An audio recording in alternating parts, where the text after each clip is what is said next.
Hello again, it's Instrument Flying on November 25th, 2022. Today, we're going from Tampa's Peter O'Knight to Winter Haven to Brooksville.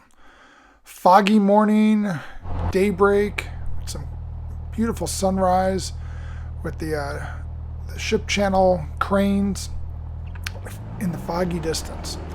Here we are taking off runway 4 from Tampa's Peter O'Knight Airport on Davis Island, or Davis Islands as it's known.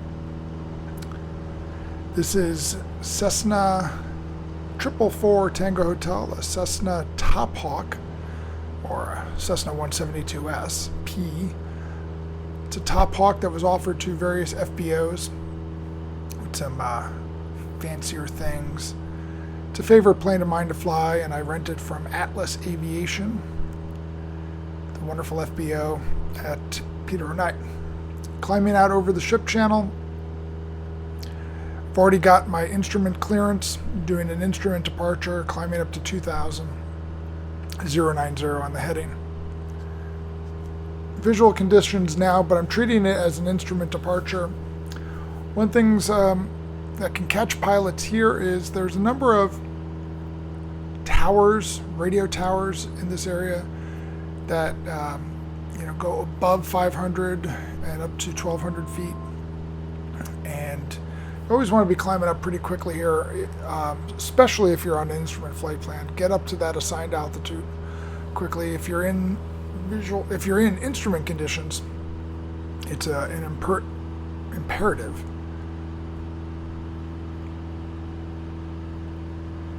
So the first approach we're going to do is runway 5 at Winter Haven. At the time, they were reporting 6 miles visibility with variable clouds at around 300 feet.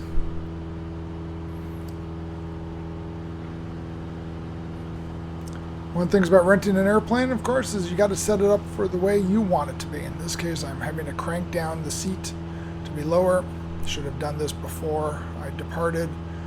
I had already gotten the avionics set up the way I like. I personally prefer a north-up map view, because that's how I read my charts, is north-up, and so I want what's shown on the big display to be similar. For the inset map on the primary flight display, I'll usually have that as track-up.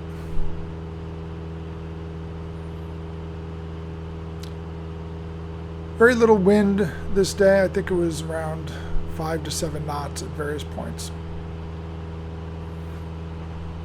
This was the day after Thanksgiving.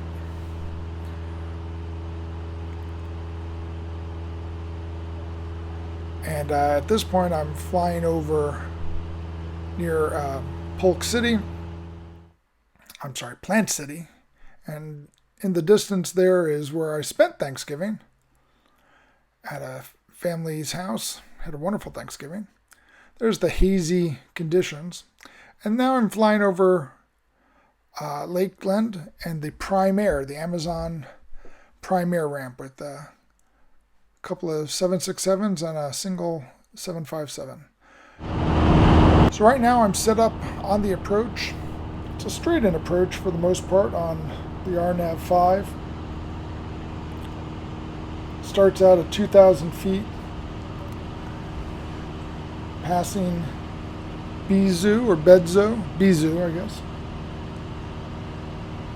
You can start going down to 1,800 feet, and there you can intercept the descent path. The minimums for this was 660 feet, and I felt like I would be, I would have visual conditions there, but I was wondering if below 660 if I would lose visual conditions. At the moment, I cannot see the runway in sight.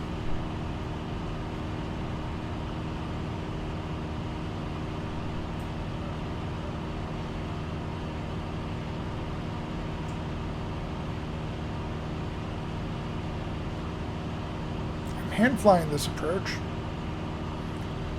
So when practicing approaches, I tend to fly the first one by hand and then fly the next one coupled. In this case, I've got the multifunction display split between map view and chart view. In my lap, I have an Apple iPad with Garmin Pilot showing the JEP chart for the approach. I've previously briefed the approach already. I've got all the frequencies in. Although you can't hear it, I probably have already been cleared by the approach controller to go to advisory frequency, and I've announced my position, and will be announcing my position a few more times as I descend in.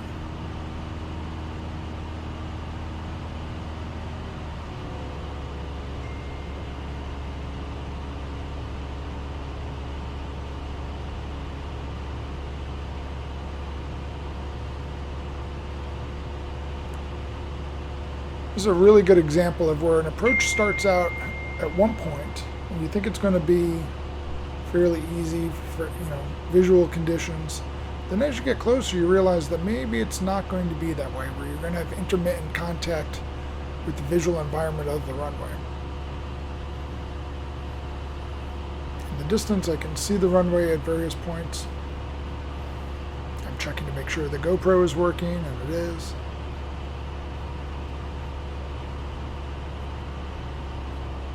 Doing my final before landing checklist here.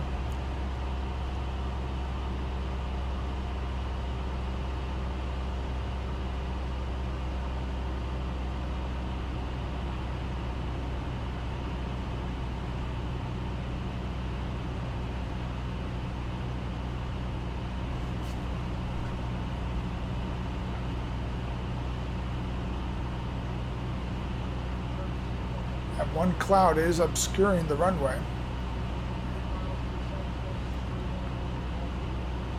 I'm getting down to minimums. Checking the minimums now.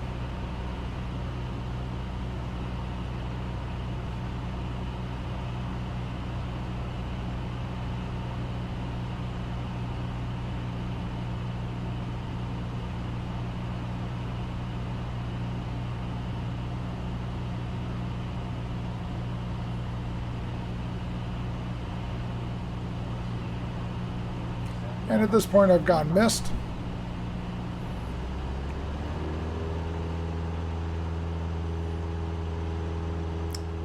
Positive rate. Picture up. I'm using the go-around function of the G1000 and the 172 here, which gives me flight director bars for the pitch.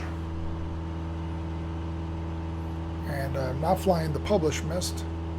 I was told to go to 280 and climb up to 3,000. I'm sorry, 2,000 feet.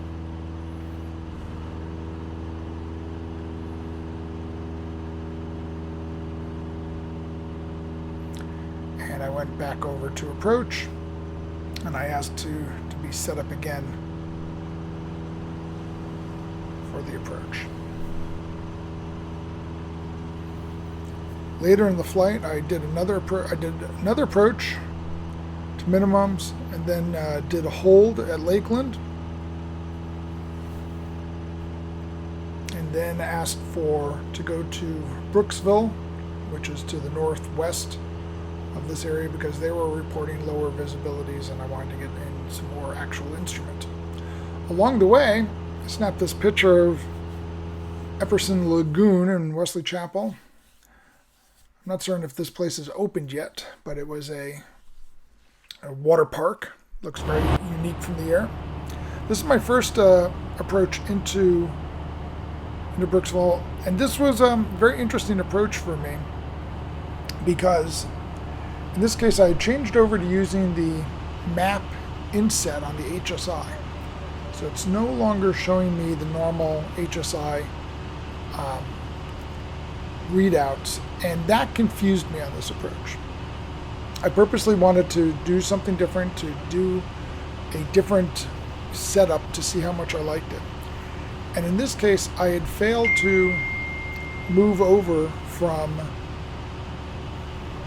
my vectors to final on the approach. And in IMC on the approach, I realized that the approach had not transitioned to the ILS.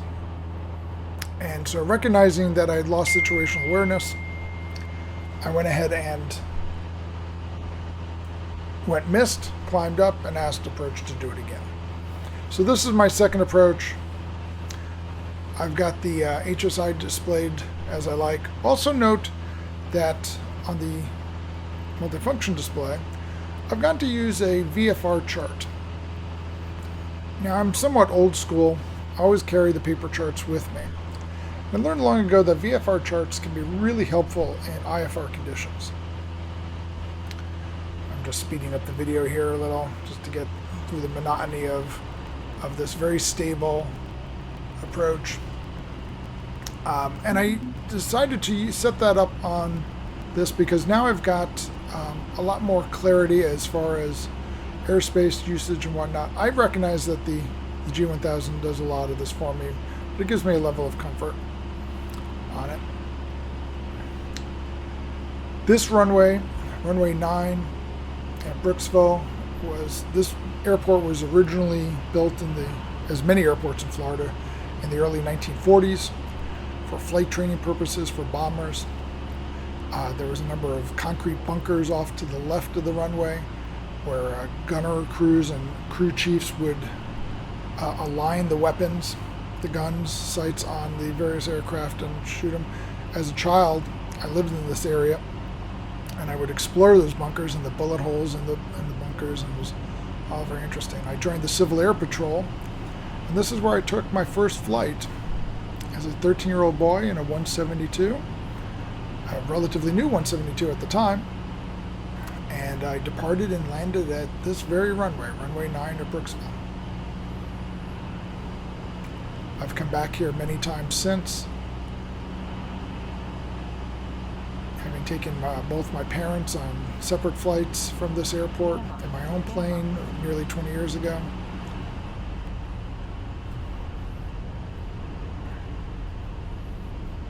I just love the stability of the GoPro here. As the plane's moving around left and right, up and down, the image stays rock stable.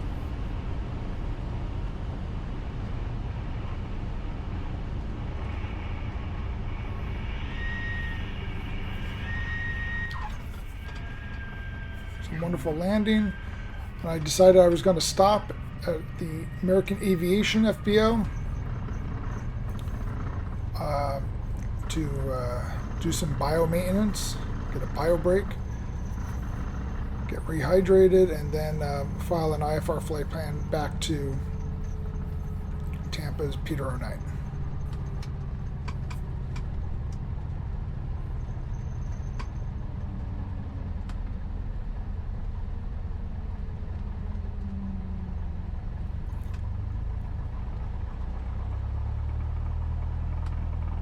I don't believe any of the bunkers are still present on the airport site. I'll have to check into that, see if any are.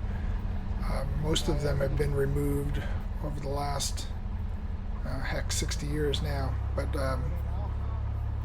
there was 2 or 3 of them when I first explored this airport many, many years ago.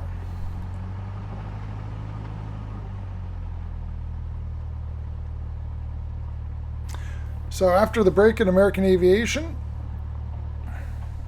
that's Tango Hotel outside the window. A selfie. I like wearing my Flightless Bird Opus Bloom County hat. I like to take the Flightless Bird up flying. It's a gift for my girlfriend Shirley. So now we're departing runway 21 from Brooksville. This is their smaller runway. Oh, smaller is a relative term.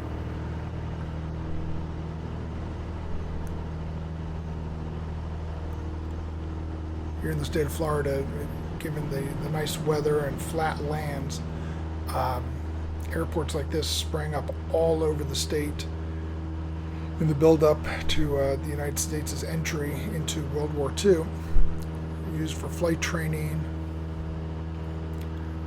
bomber practice, and whatnot. And many of them still remain, although many have been decommissioned as well.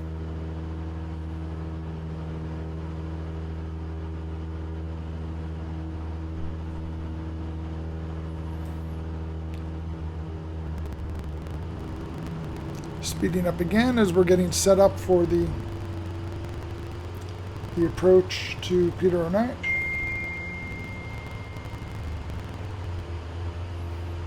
As for the RNAV 22 approach there,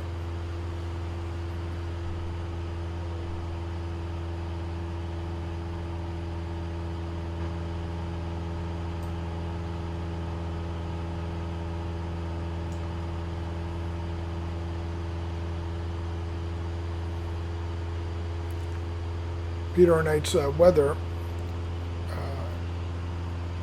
has been down intermittently for a few months now, so I'm looking at Tampa International's weather via the weather data link.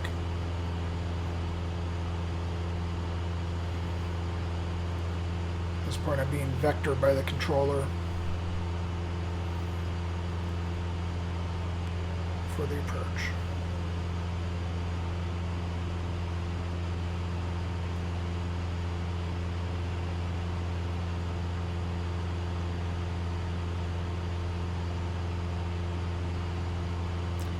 Okay, now I'm lined up for the approach, back into a little bit of IMC, in and out.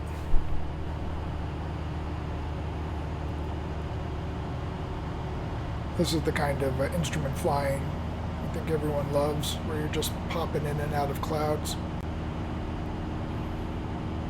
Not too bumpy, no worries about convection or rain.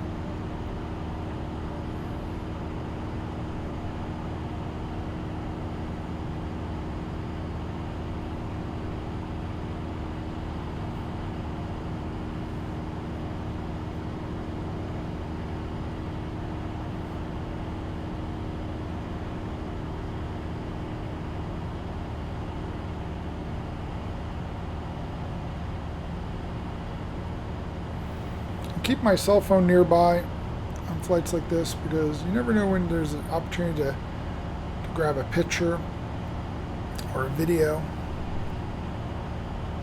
I'm a big fan of taking pictures in flight of interesting things, and although I had the GoPro going, I figured let me get some video from some different angles. I'm making sure there that the GoPro is operating. Grab my phone, let's put it to some video and record from there.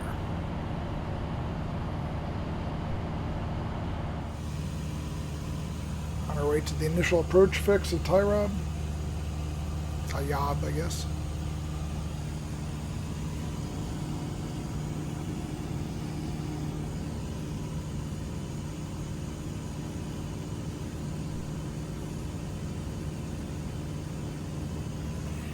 That is a view that will never get old to me.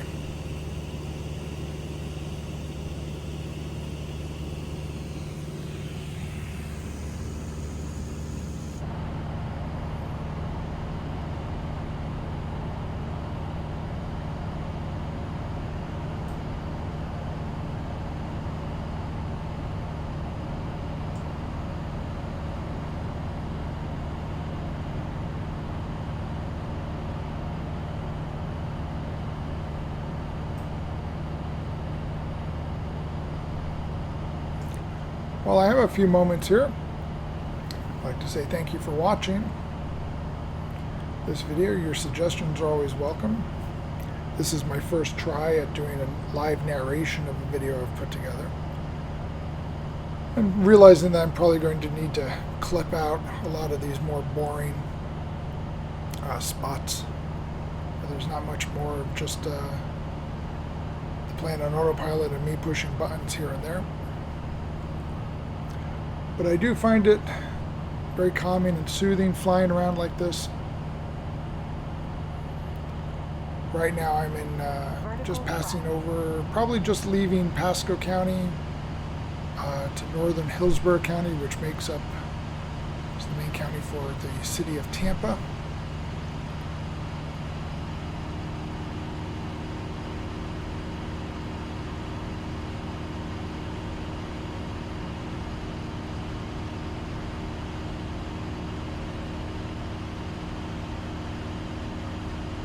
believe right now I'm over Hillsborough State Park, or Hillsborough River State Park.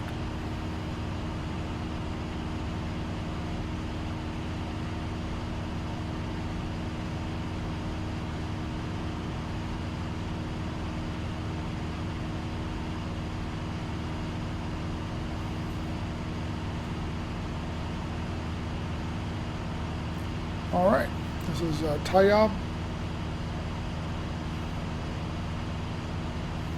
2,600 feet, turning to heading 222 for a straight-in landing, runway 22, and Peter O'Knight. Just above and to the left of the cowl is Tampa Executive Airport. I tend to know it as its old name as the Vandenberg Airport, KVDF.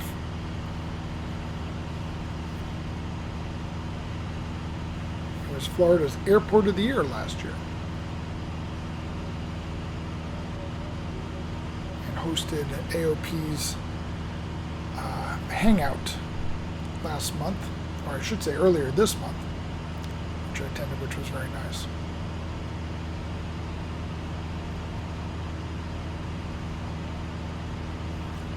For those of you not familiar with the area, Davis Islands it's on a peninsula, well, technically an island, peninsula, or it seems like a peninsula, I should say, directly south of downtown. It's on the southern tip of the island, and there is a true peninsula, which on either side are used for shipping channels, or a number of tankers and cargo ships, along with at least a couple of different cruise lines make their operations. So here I'm finally zooming in. There's the Hard Rock Casino and Fairgrounds, and that's Interstate 4, which connects Tampa to Orlando and eventually to Daytona Beach. Fairgrounds and the amphitheater there.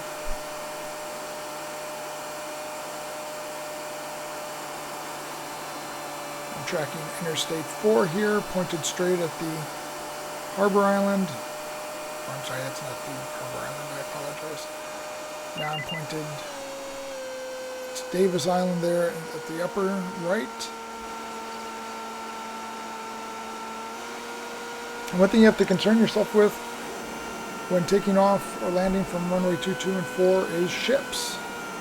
You want to be able to be at least 1,000 feet above them. And in this case, this ship kind of was small and I didn't see it. And I was wondering if I was going to be passing right over it. I didn't. So I continued the approach and landed on 22. Well, once again, thank you for watching. Really appreciate it. If you have any comments or anything you'd like to see, love to hear back from you. And thanks to the folks at Atlas Aviation for running such a wonderful FBO and providing such high quality aircraft. Thank you for watching.